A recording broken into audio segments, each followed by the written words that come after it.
r/pro revenge. First story. Jump me, I'll jump you back and put you into hospital. Context. I'm in my mid-teens, 5'7", and around 180 pounds. Not fat but very stocky, kinda like a miniature world's strongest man. Names changed for obvious reasons. Okay, this happened a few months ago, when I was with a few friends hanging out during a heatwave. I had to cycle to meet my friends as I live farther away than the rest. The fact I had my bike is important later. It was like 30 degrees C, and for my county that's pretty hot, so when I met up with my friends they all decided to go to our local river. I had told them all I didn't have a good feeling about it, but they shrugged off my comments that it's a shady area. Anyways, when we get there we were met with 4 boys known for randomly jumping people, men, women, children. They'd been drinking, because I could see them stumbling with a large empty vodka bottle in hand. They'd jump whoever they wanted, and they got away with it at least 6 times. They've done the same to others, including a friend of mine, and a fellow student's dad. This set red lights off in my head, but I was with friends, 2 girls and 1 boy, so I assumed everything would be okay. I was wrong. The shortest, fattest, and ugliest of the bunch, who we'll call Bob, turns to me and starts telling me how he could be my plug for bud. I turned him down, because I already had a better one. My plug was the guy who was giving this one ape dealer his stuff. Lol. This kid asks me if he should bottle me. To my credit I stuck up for myself and told him try it, and he backed down. But as soon as he did, my bike, which I'd put to the side, had slipped and fallen halfway into the river, so the front half of the bike was submerged in murky water, which, if it had fallen a night out, I would have found. They all start laughing, and this little F*** starts kicking my bike. He's stumbling and they're all laughing as my bike inches closer and closer to falling in. Before it could, I rush over, grab him and push him away from my bike, because that was a Christmas present from my family, and it was pretty expensive, and it's my freaking bike. Anyhow, they all took this as a signal to start jumping me, and all at once they all jumped me. For the most part they were around my size. Some slightly shorter, slightly taller, slightly fatter or skinnier, but not a major difference. But there was a giant we'll call Dumpy, because he looked dumpy. Dumpy was around 6'4" and built like a tank. By 15 he had a full grown beard. This boy way larger than most men I knew. So Bob and Dumpy are the first to start beating on me. In the chaos my glasses and hat got launched into the river, and I lost my hat forever. Bob and Dumpy start punching, kicking and headbutting me in the head and face, and at one point both of them tried to shank or bottle me with knives and bottles.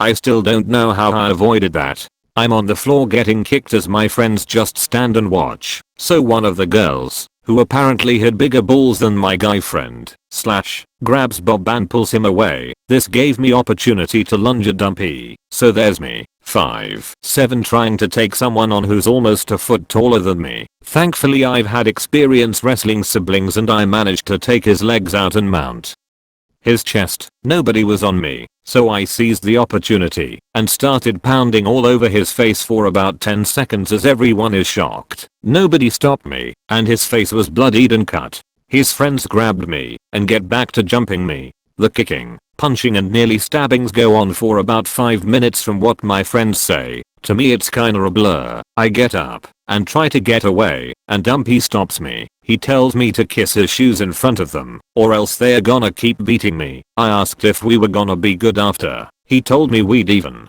Hearing that made me grit my teeth. Oh, we'll be even soon enough, I thought, but I had to bide my time until I could exact my revenge. I needed to get away with as little injuries as possible. I kissed his shoes, and that act of disrespect sent me over the edge. I had a plan in place now. Not a large complex plan, but sometimes revenge doesn't need to be complex. They stole my bike, so I called Dad. I told him I'd been beat up. I told him about the theft. I told him to come down with my brother, a grown-ass man about 6'1". My brother has quite a brooding nature, so I thought he'd be good for intimidation. My dad, however, had been known as a young man for being brawler. He and that side of my family were known for their protectiveness of each other, and if someone had an issue with them, they told them they could talk or fight. My dad got in so many he earned the nickname Duster, because he'd come in and dust everyone off. But I digress. My dad is 5'5", so shorter than me. He refuses to call up my brother. He refuses to go without finding the people who did this to me and stole my bike. I tell him to at least bring a weapon like a hammer to protect himself as they have knives and it'd be a 2v4. He refused. I tried to stop him, but after 5 minutes of trying to wrestle him away I led him to them, because if I didn't go with him and fight I was worried about how he'd fare. My guy friend hands me a pair of knuckle dusters. Apparently he'd been holding out on me. As we walk to them, we pass a small construction job and notice so loose rubber. He tells me to grab one. I grab a bar about 3 feet long. He grabs one the side of a small club. Myself, my friend and dad arrive to them having finished the bottle and the smell of dope in the air. My dad demands to know who hurt me. As soon as the words left his mouth both Bob and Dumpy charged him and something in me snapped. I can take a beating, but something about seeing my family in danger changed me in a way I wasn't expecting. Instinctively I grabbed Bob and punched him square in the face and knocked him out, and I still don't know why, but this rage overcame me and I just started beating over his head with the steel bar until he stopped moving. Then I turned to the others and with a blood-curdling roar charged them. It was like I'd just had a double dose of adrenaline straight into the heart. The others who weren't as involved ran away scared I'd beat them. Then I turn to Dumpy and see that my dad, who's nearly a foot taller than him, is beating the ever-loving frick out of him. I mean, blood running all down his face. Apparently he split his face open, but I was still in protect mode and grabbed his neck and pull him down to my level and start dishing out haymakers with the knuckle dusters until his face is covered in blood. My friend let me know that in the carnage I also hit one of the less involved members right in the head on the backswing of hitting Bob. When I was hitting him and went to wind up, I smacked his friend right in the face with the bar as he tried to run past me. My friend told him he better go back to where he was standing, otherwise he'd grab him and let me deal with him. The beating ended and not a single blow had landed on me the second time round. My dad got hit a few times when they rushed him, but after he didn't get touched once. From reports and posts on social media I was informed I had shattered Bob's skull, eye socket, ruptured his eye, and also gave him a brain bleed, which scared me super bad as that is really serious. Dumpy got his face and scalp split open. The other guy only got a cut face, and one of them just got the scare of his life. Dumpy and Bob were in hospital for a week recovering. I went to a hospital a few towns over the same night and my only injury was light bruising. They got way worse than I did, and they can't do anything about it, because what can they say? The guy we jumped and tried to sell drugs to jumped us. I have a sneaking suspicion they won't say anything. Special thanks to Dad for being the most badass hero in my humble opinion. This is my first Reddit post after years of lurking online. IDKY, I haven't made an account until now. Sorry if this is too long. Bonus, I got my bike and glasses back after the fight. Second story. Kill 3 kittens and a cat. Prepare to have your life ruined, throw away for obvious reasons. So first, a bit of backstory. My wife and I live in a small town near the outskirts, i.e. it's all houses and no flats there. This will be very important later on. We also had a retired neighbor. Well, just call her Karen. Now Karen, we found out, had a bit of a history. More exactly, her husband beat a worker to death when he caught him stealing and then covered it up by hanging him in the forest. He managed to get away with it due to some political and police connections. The husband had died in the meantime, but everybody still remembered it. Small city mentality, and she was an absolute outcast. That was probably exacerbated by her being an absolute Karen. Now that that is over, let's get into the meat of it. So over a year ago we adopted a cat to go alongside our tomcat. Surprisingly for us, they had kittens quite quickly, 3 of them, some 2 months after we adopted her. So we were raising them up, thinking about who should we give them to, when suddenly both she and the kittens disappeared. We found just one of the kittens in terrible agony that night. Her, I don't know what to call them, screams had woken us up. She died before we got to the vet. We already had our suspicions, which were confirmed by the vet. Broken glass. Given that the kittens always followed their mother, what we suspected happened was that Karen put a bowl of meat in glass, and the cat found it and shared it with the kittens.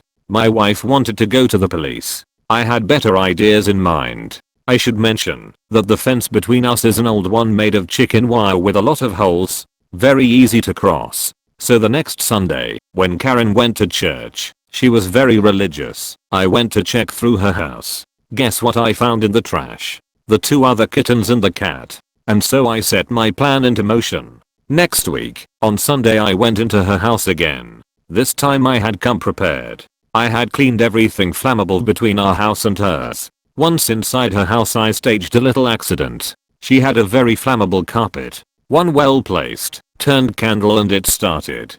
So Karen comes home and sees that it's all burning. Most people would stop at that. We didn't. By now my wife was fully on board. Seeing Karen there homeless, afraid and all around desperate, we offered her to stay at our place for a while. Good neighbors as we were, everyone else would have told her to fuck off, she knew. On the condition she tells us the truth about the cats. We promised we weren't interested in pressing charges. We just wanted closure. Obviously I also had a hidden recorder on me. And when we let her inside she tearfully confessed everything, saying how much she was sorry, how she wished she could make it right, yada yada. So now I had a recording that was enough for quite a lot of criminal and civilian charges, cruelty to animals, destruction of property, and emotional trauma. But I wanted to go for one more.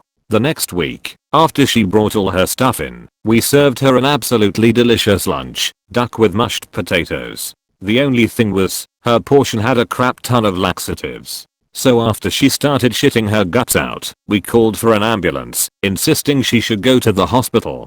So Karen goes to the hospital and finds out there was nothing wrong.